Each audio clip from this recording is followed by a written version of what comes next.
Hi മക്കളെ, പണ്ട് ഞാൻ 10ാം ക്ലാസ് കഴിഞ്ഞപ്പോൾ നിങ്ങൾക്ക് ഉള്ളതുപോലെ തന്നെ +1 ഏത് സബ്ജക്റ്റ് എടുക്കണം എന്നുള്ള കൺഫ്യൂഷൻ എന്തുണ്ട് എനിക്കുണ്ടായിരുന്നു.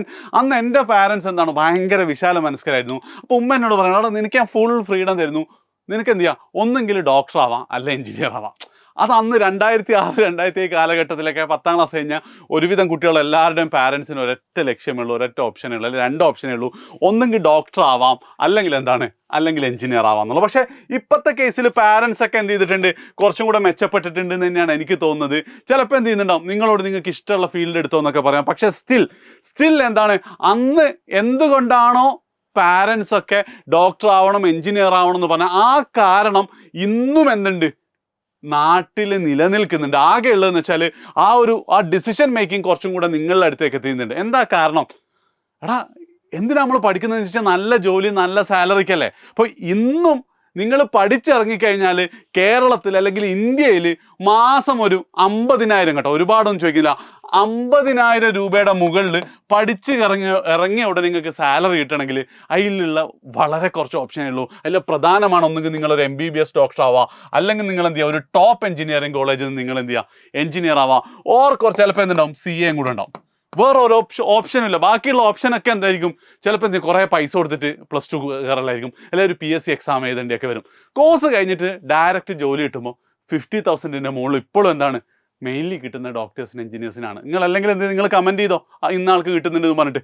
ഓക്കെ, അപ്പം അത് കഴിഞ്ഞല്ലോ. അപ്പം അങ്ങനെ ആകുമ്പോൾ ഇപ്പോഴും നിങ്ങളെ പാരൻസ് നിങ്ങളെ നിർബന്ധിക്കുന്നുണ്ട്, അല്ലെങ്കിൽ നിങ്ങൾക്ക് തോന്നുകയാണ് എന്ത് എഞ്ചിനീയർ ആവാം അല്ലെങ്കിൽ ഡോക്ടർ ആവാമെന്നുണ്ടെങ്കിൽ അത് റൈറ്റ് ഓപ്ഷൻ തന്നെയാണ് ആദ്യം പറയാനുള്ളത്. ഇനി രണ്ടാമത്തെ കേസ്, അന്ന് ഞാനും ഭയങ്കര കൺഫ്യൂസ്ഡ് ആയിരുന്നു, ഡോക്ടർ ആവണോ എഞ്ചിനീയർ ആവണോ എന്നുള്ളത്. അതുകൊണ്ട് ഞാൻ ബയോസയൻസ് എടുത്തിട്ടുണ്ട്, അതായത് ബയോളജി മാത്സും ഞാൻ പഠിച്ചിട്ടുണ്ടായിരുന്നു.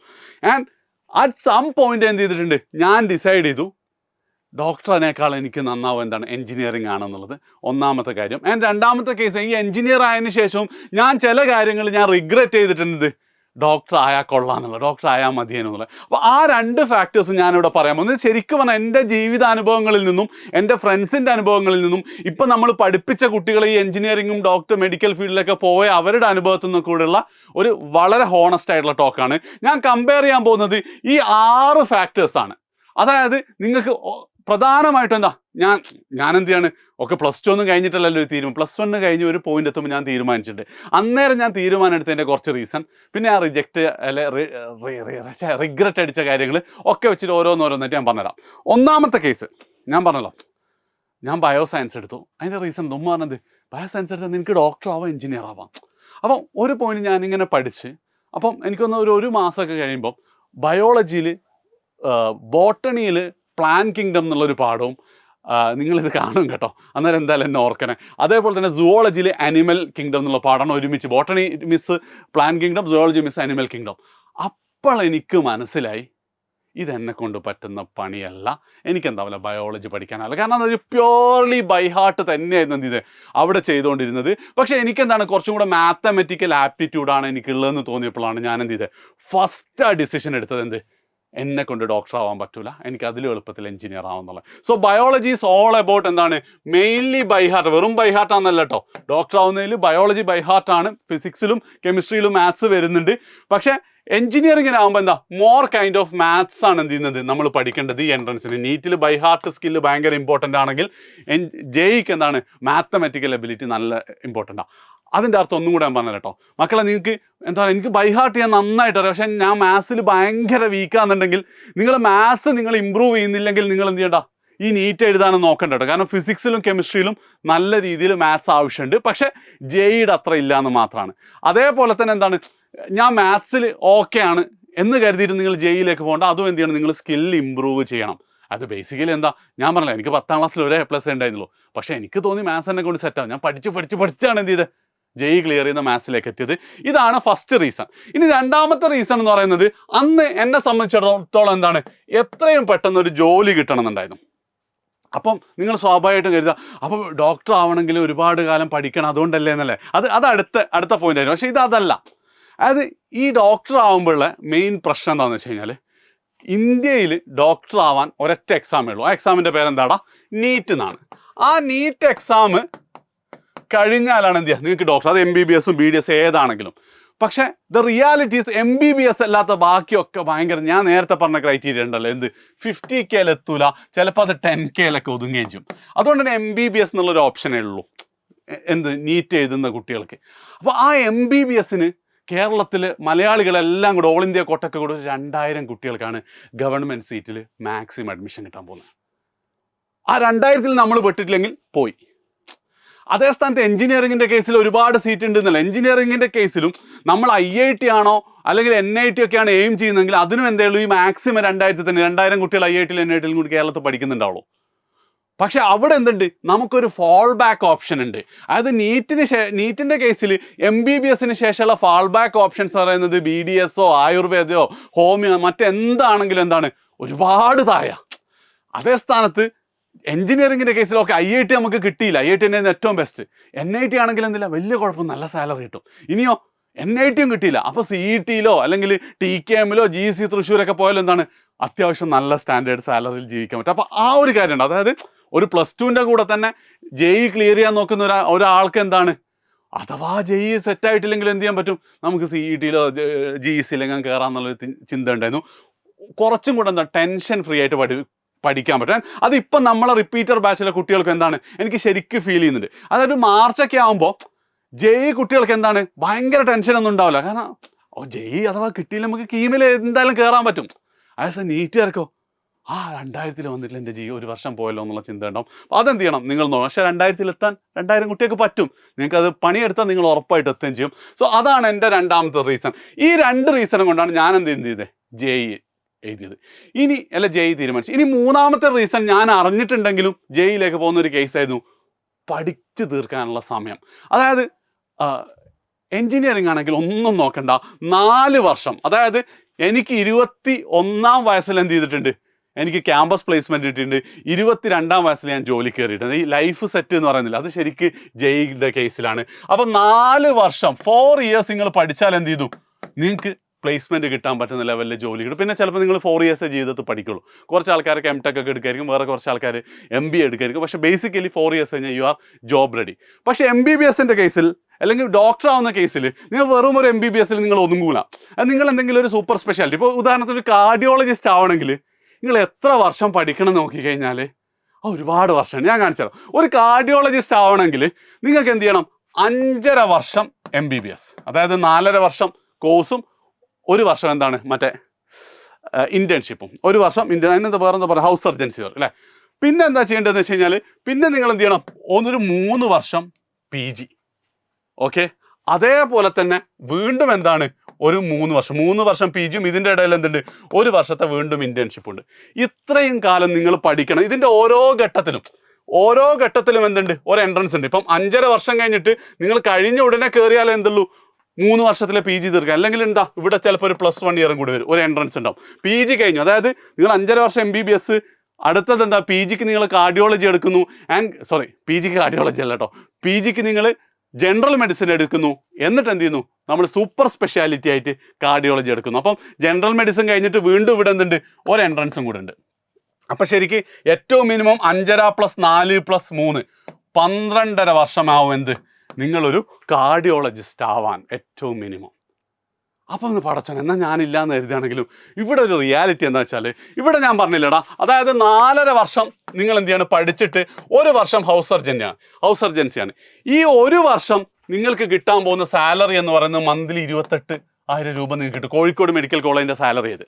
നിങ്ങൾ എയിംസിലൊക്കെയാണ് 60,000 എങ്ങനെയാണെന്ന് എനിക്ക് തോന്നുന്നത്. അതായത് 4.5 വർഷം കഴിഞ്ഞാൽ നിങ്ങൾ സാലറീഡ് ആവാൻ പോവാണ്. Case number 1. ഇനി രണ്ടാമത്തെ കേസ് എന്താണെന്ന് പറയുന്നത്, നിങ്ങൾ PGയുടെ സമയത്ത് നിങ്ങളുടെ സ്റ്റൈപ്പൻഡ് എന്ന് പറയുന്നത് എന്താണ് 60,000 ആണ്. നമ്മൾ നേരത്തെ പറഞ്ഞ 50K എന്ത് ചെയ്തു, നിങ്ങൾ 5.5 വർഷം മുതൽ നിങ്ങൾക്ക് കിട്ടി. ഇനിയോ നിങ്ങൾ സൂപ്പർ സ്പെഷ്യാലിറ്റി എടുക്കുന്ന സമയത്തോ അത് ഏകദേശം 1 lakh plus ആണ്. അപ്പോൾ പഠിക്കുന്ന എന്താ പ്രശ്നം, നിങ്ങൾ ആലോചിച്ച് നോക്കി. കോളേജിൽ നിങ്ങൾ പഠിച്ചുകൊണ്ടിരിക്കുമ്പോൾ നിങ്ങൾക്ക് 60,000 രൂപ സാലറി കിട്ടുന്നുണ്ട്. കോളേജ് ലൈഫുണ്ട്, ഭയങ്കരമായ കോളേജ് ലൈഫല്ല കേട്ടോ. എന്നാലും ഫ്രണ്ട്സൊക്കെ ആയിട്ട് കറങ്ങാനൊക്കെ പോകും. മാസത്തിൽ ഒരു 60,000 കിട്ടുന്നതാണ് എനിക്കൊരു പ്രശ്നമില്ല അതിൽ. അത് അടിപൊളി സാധനമാണ്. ഇനി വേറൊരു ക്വസ്റ്റ്യൻ ഉണ്ട്, ചിലപ്പോൾ പെൺകുട്ടികളെ വാപ്പമാരും ഇനി ചിലപ്പോൾ ആൺകുട്ടിയൊക്കെ, സാറേ എനിക്കിപ്പോൾ തന്നെ 17 വയസ്സായി, അല്ല +2 കഴിയുമ്പോൾ എനിക്ക് 17 വയസ്സാവും, പിന്നെ ഒരു 30 വയസ്സിലേ എനിക്ക് കല്യാണം കഴിക്കാൻ പറ്റുള്ളൂ. അതും ഇല്ല കേട്ടോ. അതായത് എൻ്റെ കൂടെ പഠിച്ച ആൺകുട്ടികളായിക്കോട്ടെ പെൺകുട്ടികളൊക്കെ ഓൾമോസ്റ്റ് ആൾക്കാർ ഈ 4.5 വർഷമൊക്കെ കഴിയുമ്പോൾ എന്ത് ചെയ്യുന്നുണ്ട്, കല്യാണം കഴിച്ചിട്ടുണ്ട്. ആൺകുട്ടികളാകുമ്പോഴും MBBS ഒക്കെ കഴിഞ്ഞ് കല്യാണമൊക്കെ കഴിച്ച് കുട്ടികളൊക്കെ ആയതിനു ശേഷമാണ് ഈ PG സൂപ്പർ. അതായത് നിങ്ങളുടെ ലൈഫ് ഒരു സൈഡിൽ നിന്ന് പോകും.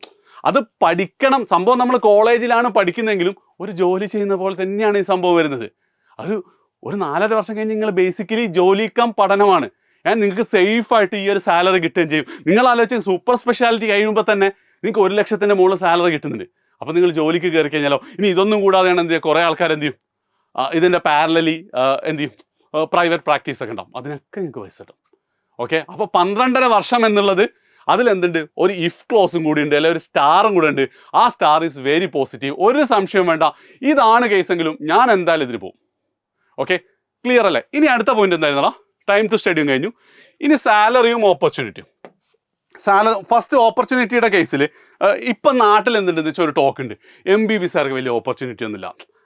അതിൻ്റെ റിയാലിറ്റി എന്താണെന്ന് വെച്ചാൽ പണ്ട് MBBS കഴിഞ്ഞ ആൾക്കാർക്ക് ഈ നാട്ടിലെ ക്ലിനിക്കിലൊക്കെ ജോലി ചെയ്യുമ്പോൾ ഒരു മാസം എന്തിന് 1 ലക്ഷത്തിൻ്റെ അടുത്തൊക്കെ അവർ ഏൺ ചെയ്യുന്നുണ്ടായിരുന്നു. അപ്പോൾ ഡോക്ടേഴ്സ് കമ്മിയായിരുന്നു. പക്ഷെ ഇപ്പം എന്താണ്, അത് മാറിയിട്ട് ഒരു 50,000+ ഒക്കെ ഏൺ ചെയ്യുന്നുണ്ട്. അപ്പോൾ ആൾക്കാർ ഞാൻ എന്ത് ചെയ്തു, ഞാൻ നീറ്റ് എഴുതി അത്രയും കഷ്ടപ്പെട്ട് പഠിച്ച് മെഡിക്കൽ കോളേജിന് അത്രയും കഷ്ടപ്പെട്ട് പഠിച്ച് എനിക്ക് 50,000 പോരാന്നുള്ളൊരു ചിന്തയെന്നാണ് ഇത് വരുന്നത്. പക്ഷെ നിങ്ങൾ ആലോചിച്ച് നോക്ക്, ഇതേ വർഷം പഠിച്ച ഇത്ര കഷ്ടപ്പെട്ടിട്ടുണ്ടാവില്ല ആൾക്കാർക്ക് 10,000 15,000 കിട്ടുന്നത്.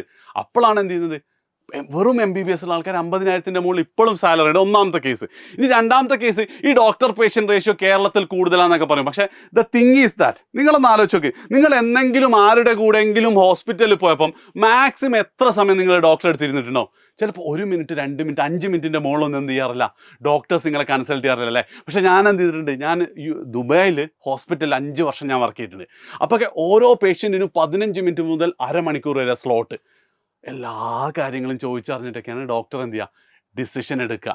ആൻഡ് ഒരു നല്ല ഹെൽത്ത് കെയർ സിസ്റ്റം എന്ന് പറയുന്നത് അതാണ്. ഇപ്പം നമ്മൾ റോഡുകളൊന്ന് ആലോചിച്ച് നോക്ക്, ഈ റോഡെന്ത് ഇത്രയും അടിപൊളിയായിട്ട് ചെയ്തത്, അതൊരു ഇൻ്റർനാഷണൽ സ്റ്റാൻഡേർഡിലാണ് ചെയ്തത്. ഓരോ വളവുകളും ഓരോ കാറ്റങ്ങളൊക്കെ കാറ്റങ്ങൾ ഇടിച്ച് നിരുത്തി നേരെയാക്കിയിട്ടുണ്ട്. നിങ്ങൾ ശ്രദ്ധിച്ചില്ലേ? അതാണ് ഇൻ്റർനാഷണൽ സ്റ്റാൻഡേർഡ്. ആ സ്റ്റാൻഡേർഡിലേക്ക് നമ്മൾ നാട് പോകുമ്പം ഉറപ്പായിട്ട് എന്തായിരിക്കും, നമ്മുടെ ഹോസ്പിറ്റലുകളും നമ്മളെ ഡോക്ടേഴ്സിനും ഇനിയും ഓപ്പർച്യൂണിറ്റി കൂടും തന്നെയാണ് എനിക്ക് തോന്നുന്നത് കേട്ടോ. ഓക്കെ, അപ്പം അങ്ങനെ ഒരു ഓപ്പർച്യൂണിറ്റി പ്രശ്നമില്ല. എഞ്ചിനീയേഴ്സിൻ്റെ കേസിൽ ഓപ്പർച്യൂണിറ്റി എന്ന് പറഞ്ഞാൽ ഞാൻ നേരത്തെ പറഞ്ഞ കാര്യങ്ങളൊക്കെ നിങ്ങൾ ടോപ്പ് എഞ്ചിനീയറിംഗ് കോളേജ് പഠിക്കും, അതായത് IITകൾ NITകൾ, പിന്നെ കേരളത്തിലൊരു ടോപ്പ് 6 കോളേജ്. അത് കഴിഞ്ഞാലുള്ള ഓപ്പർച്യൂണിറ്റി ഒക്കെ കഷ്ടം തന്നെയാണ്. ഓക്കെ, റൈറ്റ്, അതാണ് ഒന്നാമത്തെ കേസ്. ഇനി സാലറിയുടെ കേസിൽ സ്റ്റാർട്ടിങ്ങിൽ നിങ്ങളൊരു NITയിലൊക്കെ ആണെങ്കിൽ ഒരു ആവറേജ് 1 ലക്ഷത്തിൻ്റെ മുകളിലൊക്കെ നിങ്ങൾക്ക് NITയിൽ വല്ലാതെ ഉഴപ്പവും ചെയ്തില്ലെങ്കിൽ നിങ്ങൾക്ക് സാലറി കിട്ടും. ഡോക്ടേഴ്സിന് MBBS മാത്രം കഴിഞ്ഞ് നിങ്ങൾക്ക് ഒരു 50,000 രൂപയായിരിക്കും.